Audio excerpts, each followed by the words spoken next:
The streets of Philippi buzzed with the noise of merchants and chatter of townsfolk, but in the quiet by the river, two men walked with purpose.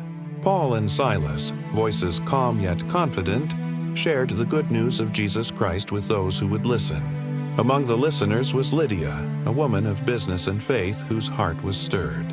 She opened her home, and her household embraced the message. It seemed like a simple day of ministry, but God had something greater in store.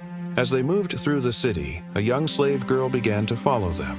She cried out, "These men are servants of the Most High God, proclaiming the way of salvation." At first her words were curiosity, even amusing, but Paul's heart could not ignore the spirit controlling her.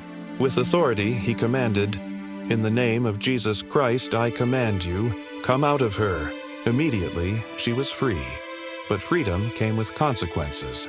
The men who profited from her fortune-telling were furious. They dragged Paul and Silas before the authorities, shouting lies and stirring anger. The magistrates, eager to please, ordered them beaten and thrown into prison, their feet fastened in heavy stocks. Darkness surrounded them, the air thick with despair. And yet their spirits remained unbroken. Late into the night, the prison echoed with singing. Paul and Silas prayed aloud, their voices rising above the clinking chains.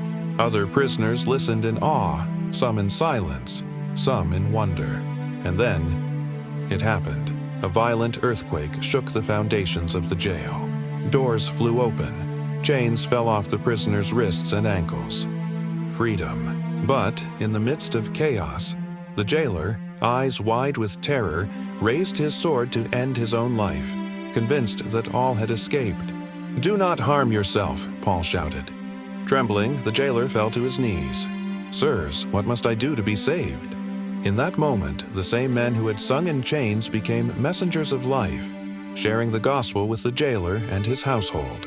By the morning light, the jailer and all his family had been baptized, their hearts forever changed. When the magistrates tried to quietly release Paul and Silas the next day, Paul stood tall. "You must come yourselves," he demanded. "You beat us without trial, but we are Roman citizens." The authorities had no choice but to obey. With dignity restored, Paul and Silas left the prison, but their song of faith and freedom lingered in the city forever. Chains may bind the body, but faith, prayer, and praise can set the soul free. And through courage and obedience, God can bring salvation even to the most unexpected hearts.